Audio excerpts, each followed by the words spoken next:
Hello, everyone. Welcome back to TartleCast. You're here with myself, Jason, and our special guest, the CEO of MS Money Moves, Zion Miller. Now, we brought Zion on because Zion runs a specialized firm that deals a lot with data, especially around pharmaceuticals, biopharmaceuticals, and then driving those non-dogmatic, agnostic data insights into research that allows people to receive maximum gain on their financial investments in this very specialized part of the financial markets. So, Zion, thank you for joining us. And we'd love it if you could just kind of kick it off, get a little background about you, the firm, and where this leads into the data approach. Thanks for that intro. That was spot on. So, a little background on myself. I got into trading stocks and investing in the market right when I turned 18. I was looking for a way to, self-fund my higher education. I really didn't want to fall victim to the crazy student debt crisis that's going on. And the market seemed like the most productive channel for me to do that. So, being maybe a little naive, perhaps, I took what money I had saved up over the summer, working doubles in a restaurant, and just YOLO'd, as they say, into the biotech industry because it presented the most favorable risk reward, scenario from my due diligence. And yeah, from there, luckily it worked out. Was able to really kind of navigate my way through the industry and learn a consistent method to really kind of forecast the efficacy and performance of a lot of these companies. So fast forward to now and working with a team of PhDs, PharmDs, really, really wise people in the space. And we're just working every day on doing our homework on these companies and producing the most objective, data driven insights to our subscribers around the world. Oh, so you're telling me that when you go to look at investments or you go to write a report, you actually speak to an expert that legitimately knows what they're talking about rather than just going to Bloomberg to make a decision on what you should tell It's your it's kind of a customers. combination of all of that. Something that I think is a huge error in the industry. The available insights to a lot of the retail investment community are reactive. You're getting information after the fact. Like with GameStop, it's like you're seeing what happened the day after, which doesn't matter. How do you take advantage of that? So we're going through and yeah, referring with, experts, getting their take, looking at physicians, patients, Bloomberg Terminal, all of these sources, and really kind of pulling all this data together into a quick digestible read for our subscribers so they can have that concise overview. So now that quick digestible sense of what you're talking about here. So you're collecting data from many different Yeah, outlets, yeah. correct? And you're bringing them together, and do you take them and when you create that summary, do you put a bias to it to say that, this is probably something you should get into, or do you just leave it at the fact of saying, we've collected this data, we've written a report, this is what it has told us, now it's your choice to do what you want to do with it? What is typically that Yeah, more progression so look the like? latter. It looks a lot like typical analyst reports. We'll kind of have like our buy rating and our kind of price target forecasts and all of that. But really, the meat of the report is going to be the fundamentals, really uncovering that story. Looking at, hey, here's what patients have been saying. Here's the story of how this company is undervalued and the data that supports this thesis.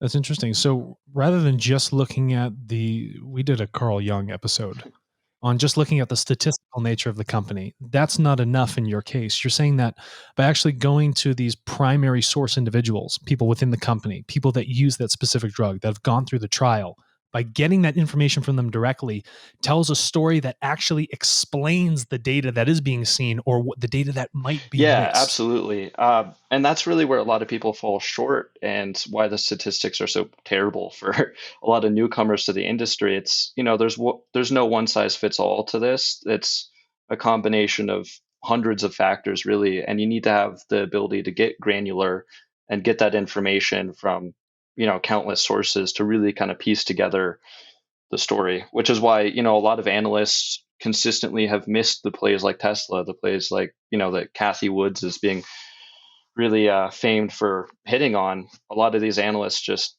don't have access or are kind of naive to that information. Yeah, I want to get into kind of a little macro view shift on this, Yeah. if you don't mind, Zion. Jason's only worried about macros. No, you talked about. I know you started investing when you were really young, and we see Robinhood, and you mentioned GameStop. Is this something? What are you seeing in this decentralized effort on investing? Is this something that you've been following? Have you been kind of? I mean, because you're in that age Right. demographic with Robinhood, So what are you seeing with that? Yeah, it's awesome, but I think there's also a lot of kind of negative externalities, and relationships are being forged, which the community at large isn't always aware of. A perfect example of that being, order flow. A lot of, the commission-free trading has brought people like myself and millions of others into this industry. But what a lot of people don't realize is, where's the cost? Who's paying for that free trading? And I think it's really resulting in a lot of financial risk that people aren't really aware of when they're getting into these positions. Case in point being GameStop. When you have a broker that's similar to social media platforms selling your data on the back end to hedge funds, their fiduciary responsibility is automatically, not in line with their customer right there. So I think the whole movement's been good to kind of expose a lot of this, so we can hopefully move to a more productive price discovery and accurate market. Yeah, because that's why Robinhood stopped, right? Because they were that was what you because just they're mentioned. getting just clobbered. Right. They're like, but they have it as a free trade. Yeah. But the hedge fund peeps were, and I may be wrong, but the hedge fund peeps were buying data from Robinhood, right? Well, And so then this it's hits. more than just Yeah. Robinhood. So get into the factor of what was going on these Reddit threads. And I forget what the other name of that company is that was selling individuals' Right. data regarding their stock Yeah. behavior. So can we get into that real quick and talk about essentially this entire story and the impact of an individual's emotional state and thought and how that was actually driving Yeah, that market? so there's a couple components. You have, brokers like TD Ameritrade, Robinhood, they're selling your order flow and that data. So, they really understand your position, and they're deciding where your order gets executed and receiving financial compensation for that. Then you also have platforms like Reddit who are selling, this retail data, the information that they're producing, and you have more specialized platforms like StockTwits. And this platform, it's essentially Twitter for stocks. You can, post on Mhm. the boards are stock oriented, and that pulls the sentiment from the retail community. And it was over half of StockTwit's revenue in the last fiscal year was developed solely from selling this retail data to hedge funds, which is pretty interesting because And what was it, 12 something? I What think the was figure was the around 120 million. 120? There we go. I'm always dropping a Yeah. zero. I, Shame on me.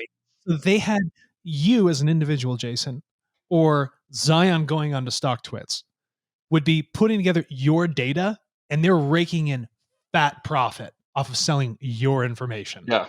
Yeah, and they're getting people to write articles, right? They don't really have the article component as much. It's more so just producing the sentiment analysis. But it's really significant because everyone's aware of how Facebook is like selling your selfies and listening in on you to sell you some random Mhm. Amazon product.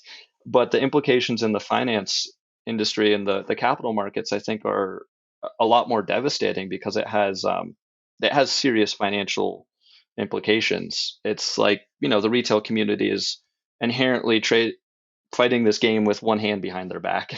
Hedge funds, understand the emotion of this entire community that's coming into the markets, and they know their order flow. They know, way more information than any of us as normal people have access to. It's just a very So then they're taking that data and putting in their AI systems with Bang. machine learning. And they have their auto, computer traded algorithms, like, be done. right. That's Mhm. it.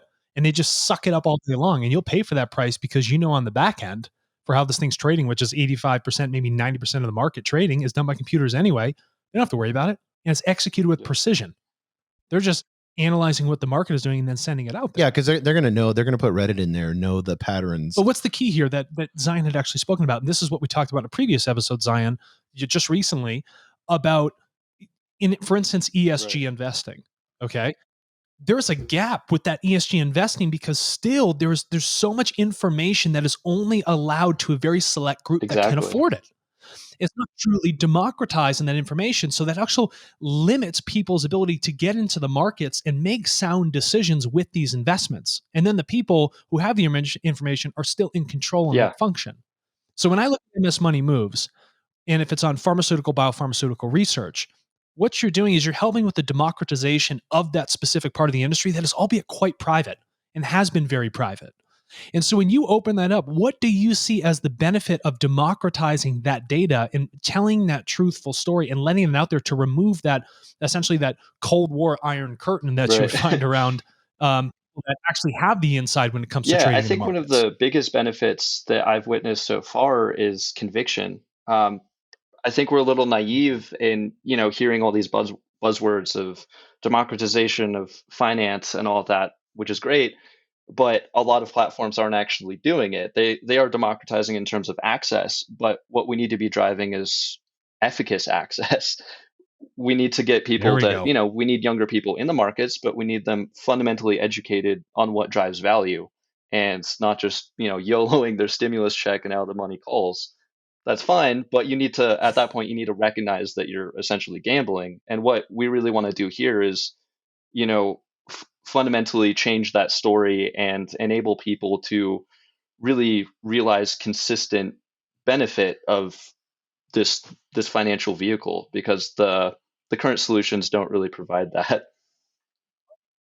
Well, the market makers want you to gamble. They don't want you to have information. It's like they want you to go into the casino and not know the odds Yeah, and they distribution. make money off that spread too. It's their benefit, and they'll make money off of Yeah. both sides, right? It's a perfect Rothschild's equation. I use this all the time. Like if you think of the stock market as a civil war, you fund both Yeah, sides. exactly. It's I mean, after, I think it was 2001, maybe 2004. I'll have to double check on that, but they changed from a fractional system to decimal for the spreads. And really what this opened up was, a lot less benefit for market makers because they make that money off both sides on the spread. And now with selling Mhm. order flows and just being incentivized through these brokers to, execute these orders, it's an inherently flawed system for us as consumers and people who are trying to participate. So ultimately, I think empowering people with this objective information that is usually only available to people who have access to a Bloomberg terminal, people that are paying, the 30 grand a year or whatever for that subscription, really kind of democratizing the access to information, I think is a key to true democratization of the industry. How antiquated are those terminals? I Dude, mean, the information flowing through them, but I've messed around with them. I used to Even trade like on the them. numeric keep. Yeah, Yeah, it's a joke. It's And it looks like DOS's like prettier cousin. yeah, You know what I mean? Like, yeah. A that's how pig I with would. lipstick on it. Yeah, Yeah, yeah, it's exactly but I what it mean, we're is. we're in 2021. It's Yeah. everything's right. decentralized. And you want and if you want access to information, by the way, when you buy a Bloomberg terminal, that just means you get lagging indicators faster, if that makes any sense. So you've paid for lagging indicators faster, but if you're on the inside, then you have the leading Yep. indicator, right? Leading indicators are the key drivers for this. So when I look at things like MS Money Moves, the function of this is about leading indication. Because if you're a lagger, you're already losing and you can't really tell your resources where they need to go. You can only plan after the fact. So you have to take a loss first for hopefully a gain later. Am I No, off base that's on that, that's spot Zion? on, and I think that kind of comes back to the point I brought up earlier of, all the information that we have available, that we have access to, that's affordable, is reactive, which is useless. Like CNBC telling me how Keith Gill squeezed Citadel out of 12 billion on GameStop's cool, but that doesn't really provide a whole lot of value to me for future plays. It doesn't help me forecast where that value is in the future. But things like Bloomberg Terminal do. Yeah, the war story doesn't Yeah, help. There's already bloodshed that's happened. I actually want to prevent the bleeding from occurring. exactly. Do you Yeah, see what I there's mean? there's very, very few objective tools available to common people to have access to that. I mean, Bloomberg Terminal does give you that forecast, you know, capability, but again, not very many people can afford that access. So then let me ask you, you said effective tool. How would you define an effective tool? I'm not trying to lead you into a corner here or just like round up. thought. I already know where the logic leads, so I'm just going to ask, what would you define as an effective tool? Something that's objective, concise, and timely. I think those are really kind of the three pillars that are important here. That's really interesting. So if you look at the architecture of what you created with MS Money Moves, and you talk about that value, explain to me that sort of objective, detailed timeliness that you speak about. So a perfect example of that is BioCryst Pharmaceuticals, to get kind of specific on an example here. We started covering them back last March when the pandemic started. And what we really did here was, jumped into the company, covered the pipeline, and broke it down in layman's terms, talking about, HAE, PNH, really complex rare diseases that really only a couple thousand people know about. But they're insanely impactful to patients' lives, and they're huge markets. And typically, it's only really high salaried analysts that are looking at this information, which produces an immense amount of value. If you get that FDA approval, if you're helping these patients out, your market cap's getting a nice boost as a result. But really, what we did here was go in, provide the education to try and really enable people to understand the implications of the medication they're bringing to market and why it would be efficacious and why it would provide a better quality of life to these patients. And really, this information is, again, guarded by tools like Bloomberg Terminal, where you can go in and you can see what the analysts are saying. Usually you can't see that until about a month after, when the 13 Gs come out. So yeah, really kind of diving in there, getting granular, getting the source data being from patients and physicians, and really understanding the landscape. That's what I'm talking about. Don't get me amped up. I'm going to throw my laptop right now on screen. Let's consider this, both of you here in this room right now. If we talk about impactful investing, because you have leading indicators, granular, objective information, it then opens up the awareness towards people to be like, not only can I make money by investing in this firm, but it also affords me the ability to extend the end of life of these individuals that feel the impact of that firm, its technology, or biopharmaceutical drug that is actually created. So when I look at what you are doing, Zion, by stitching this source data together to tell this story, creates an impact far beyond, a 6,000% return you guys may advertise. I'm talking about a return on human life. Yeah. And for some people to say that that is a reach, I don't think at all. Because if you can afford the resources towards those firms that are actually trying to solve those problems, there's amazing good in the impact of that investment. And that's driven by that quality information right out of the gate. And if we think about a world where finance is limited because of that information gap, people are excluded from being a part of this market, it inhibits the ability for people to extend human life, for them to be a part of those investments. Absolutely. Yeah, totally. And that's really one of my frustrations with the industry at large. It's like, the point of us investing is to help accelerate these companies that we need, that are going to drive the future of humanity. And that's not what's happening right now. ESG is kind of trying to make that push, but again, you have issues with what's the authenticity of this data? What do the metrics actually mean? And I mean, that's super present in biotech. There's, for every one company that's actually helping out patients, you have 10 that everyone's paying attention to because of the ways that our information systems work that are basically just scams. So yeah, I think enabling people to really understand the fundamentals of this and not just have access to the data, but have the data be useful to them is really powerful, because the end result is, patients on PNH that are receiving BioCryst treatment don't have transfusions. That's huge. They don't, that quality of life is insane. On HAE, these patients are able to just now pop a pill instead of, stabbing themselves with a needle like the current standard of care, which is a huge change in quality of life. And a lot of times these are, life-changing and life-saving, solutions. Stabbing ourselves with a needle is pretty much a metaphor for how we do everything. Well, I mean, you can even look at, what was that company, Thermos or whatever, where they scammed Theranos, and then it had the blood, Watson, that machine, that, I mean, she scammed a ton of people, generals, heads of state, so, I mean, understanding and looking at the data like that, I mean, it was just smoke and mirrors constantly. Is that what you're talking about when you're seeing some of these, like you said, 1 out of every Yeah, 10? yeah, totally. Because there's a lot of interest in the space because of, like Alex was saying, 6,000% returns aren't.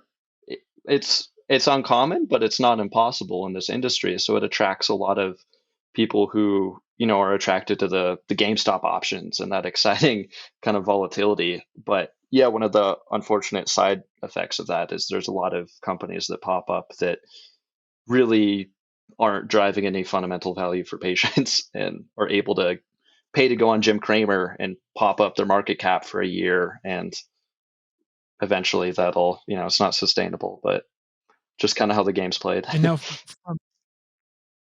now, from then your perspective and the operation of how you are running MS Money Moves, how do you speak to that differentiation of quality, truthful quality, against something that is, in all sense of the word, a Right. scam? And how do you say that objectively? How do you actually prove that point? Well, that's one of the nice things about the market, companies like Sorrento, which in my opinion falls in that category. People, get hyped up on misinformation for a pretty long time, but eventually they have to come around and really kind of realize what's going on there. With a company like that has like 8 emergency use authorizations out for COVID and like 6 patients enrolled that amassed an over, I think it was over $4 billion market cap. Eventually people start, being like, hey, what's going on here? There's already vaccines approved and we're still trading over $2 billion. What's actually driving that? So Why is the CEO in a Ferrari? exactly. He was driving a Camry last Exactly. week. So I think our role is just trying to provide that information objectively and kind of, teach a man to fish, so to speak, and really kind of enable them to see behind that curtain and really understand the fundamental drivers of that real world success for the companies. Now, in your industry, have you seen, Zion, what has the pandemic done to the sector? It's Has it done much of anything? Has it changed the FDA? What have you seen that it's changed? If we get away from just the vaccine side of things. It's been insane. I mean, a lot of the ETFs focused on the industry immediately, went to one side of the boat to grab up all these companies that were focusing on therapeutics and test kits and this and that. And right now the industry is getting hit pretty hard because again, a lot of these companies, it was BS. They were kind of, little like distraction press releases to grab all this money from people that were entering the market with stimulus checks. So really, I think a lot of companies, capitalized on that and hopefully are able to fund the real research on the diseases and illnesses they're working on. But I think now we're kind of recovering from the pandemic back to a little more of a normal operating schedule where Was there oversaturation? yeah, but I think it's kind of necessary, with how complex a lot of these indications are. You got to have a lot of companies that are getting a partial shot on goal so everyone else can figure out, more of the steps. Now, did you see, before I turn it over to Alex, did you see, Tartle's a global company, and I know you follow things globally. Was there, did governments get involved? Was there a bunch of money thrown at the sector, like government money, like our World Health Organization, that type of thing? And so they were just trying to, they were following along with the hype. What did you see on that as Yeah, far as that? totally. I mean, I was seeing DoD money go out to companies that, again, if you actually kind of dug in, wasn't going to be a shot on goal at all, and they should have been putting their money there. And that was happening globally. I mean, I saw a lot of money flowing from the Canadian government into US based companies that had therapeutics, which didn't really have the best efficacy profiles. But and yeah, that was definitely happening at a global scale. But now it's a lot more stringent. I know the FDA will not even really look at anything for COVID that has less than 44,000 patients. And like 8 months ago, people were freaking out about stuff where only 10 patients were involved. So we've come a long way over the last year. Well, the way I see it with Turtle, why can't we just get all 213 of our countries involved? Right. The FDA be Yeah. drooling all Right. over themselves. Same with every other drug administration, across the globe. So, when you talk about this macro sense, looking at these trends, Zion, how do you see this transition in the future? First, and before you get to that, before you see that transition to the future, what that future looks like, tell me from your stance of an ethical vision at your firm and personally, how you plan to carry that into the design of MS Money Moves and then transitioning that off to the individuals that actually absorb that inflow. Yeah, so I think the ethical approach is the only sustainable approach, and like true ethical, drivers of success. I mean, you can focus on these companies that are pumping 300% on news that's completely unwarranted for that kind of move, but eventually the market's going to catch up to that. So I think our vision is really enabling these people to understand the consistent and fundamental success, which will exist regardless of what's going on in the world, which is a huge reason of why I'm really excited about biotech. To everyone I talk about, it's if there's a Great Depression, if we go through any kind of turmoil, we need this industry, we need these solutions, we need to be curing diseases. There's always fundamental value here, and it's really powerful if we can get people to understand that consistent fundamental value that's added in this industry. So we're really just focused on sticking to that message, focusing on the fundamentals, and enabling people to really understand what drives this value and be able to take control of it instead of kind of going off of some random CNBC article or something they see on Motley Fool. Sure. And you said understand multiple times. How do you then incentivize individuals, laymen, whoever it might be, to actually understand? Right. How do you create bridge? This is one we deal with at Tartle all the time. How do you get that value to Yeah. translate? So then how are you doing that? What's your approach to getting people to understand? What's the incentive, that driver So for that? right now we're building out the education kind of in, coexistent with each component of the service. So we have a lot of core course content which we're building out, and to kind of incentivize that, we're looking at options of reducing the price and kind of giving people actual financial incentive to increase their literacy in the space. And I think that's really the most effective route that I've seen. When it comes down to people's wallets, they're a lot more eager to take advantage of that than other things that they aren't quite convinced on yet. Agreed. So the more you educate yourself, you've created sort of this inverse graph. The price goes down. So as education goes up, your price goes down. So the more I learn on your platform to coexist with whatever that subscription I have, it's actually going to incentivize me to continue to learn more. So I pay less for that Yeah, information, yeah, that's essentially. what we're playing with. And to us as a business, there's some benefit in that because, a more educated subscriber typically produces a lot more lifetime value and is going to be a lot more sticky than someone that Mhm. just came around for a week to, try to make 500% or something like that. So it's a much more sustainable and meaningful value for our bottom line and theirs. I love, yeah, not Yeah, using it as a labor statistic. I know like Motley Fool has a subscription base, and I don't know if you've used them as a model or not. What are some of the differences between you and like one of their, because they'll have like $99 subscription Yeah. bases and stuff like that. And I know you've seen and looked into them.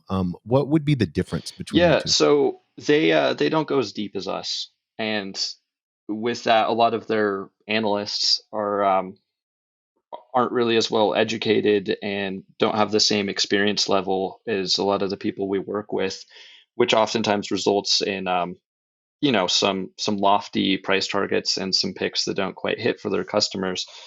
And the issue with that model is, they can go back and be like, hey, we called Amazon 10 years ago, but what else did they pick? There's for every, 500% Mm. runner. Sounds like Alex Jones. I was right about this article, Right. but you talked about 10,000 articles. I'm glad you hit Exactly. one. Anyone can call out if they look at like 50 stocks and say, hey, these are all going to go to the moon. One of them's going to hit. That's just kind of the nature of this industry. So we Right. really focus on not overwhelming people with thousands of different stocks and just focusing in on what we call our core positions. Here's like the 5 to 10 stocks that are really fundamentally sound. We provide that updated research. We stay really consistent on the story, and on more of a kind of one-off basis, we have way more communicative capabilities, such as our in-chat function, where the whole community is able to kind of engage with each other, better understand the investment, and work with us to really kind of understand the value and where their money is safest according to the data. So besides educating, are you trying to create a community too? Is that Yeah, that's another pillar we're focusing on. We're kind of looking at another kind of sister business that would be a little bit of a StockTwits competitor, but more coming on that soon. We get those people to monetize that data on Tartle. Yeah, it Exactly. would be awesome. Snap. So Zion, what is, because I know Alex kind of touched on it a little bit, but can you kind of let people know, like how could they sign up? What's your website? If they're interested in investing, like what type of ideal customer are you looking for? Who would be happy signing up? That could you kind of give that information? So our site's msmoneymoves.com, and really we have a pretty wide array of subscribers, all the way from people that have multi-million-dollar positions on single companies to people who have like $1,000 and are trying to get into investing. So we really try to help everyone out. I'd say our kind of ideal subscriber is someone that is interested in the market and is really willing to put in the time and do their homework to understand this. We do our best to, give as much time savings to our subscribers as possible, but it still is necessary that people read our content and really kind of do the work to understand, the data that we're sharing with them. So someone that has, a little bit of drive to understand this and is eager to, make a killing in the biotech market. No, I think that's amazing. And so I always like visions of the future. So if you had to give me a daydream right now of how you see the earth, people investing, whatever it might be, tell me what that future looks like. I want you to essentially share that vision as descriptively if you can with the world, so that, when they look at what you're doing here, supporting your business, supporting themselves, that it is another one of those things that will accrue towards leaders like yourself actually trying to help create that world for the benefit of those people Right. I supporting. think in the ultimate future, we'd, as a collective society, focus on fundamentals in everything, politics, investing, no matter what it is. I think fundamentals are really what drives humanity and real progress. And really focusing in on those fundamentals, specifically in the investment space, will yield less scam companies and less wasted capital that could be focused in on things that are really improving the world and yielding the stuff we all want to see, like having trains in the US, for example. Um, something that really angers me. Oh, it's so obvious. Yeah, maglev the damn thing, Yeah, right? yeah, Yeah. exactly. I mean, stuff like that. I think if we, as a collective society, can really focus in on those fundamentals, it will enable us to have conviction to really focus in on the things that are driving real value for our communities, which I think is, what we need to be doing. No, I think that's amazing. Well, Zion, this has been phenomenal. Thank you for listening to our questions, answering them, articulating on them properly. We are happy to have you here to champion what you are doing, especially because it's that education, ethical, data first approach to really create that better world and truly democratize something outside of the buzzword, but actually look at that definition and say, this is what we want for the It's the betterment only of way to all. do it. Thanks for having me. Yeah. Yeah. Thanks, Zion. Appreciate it.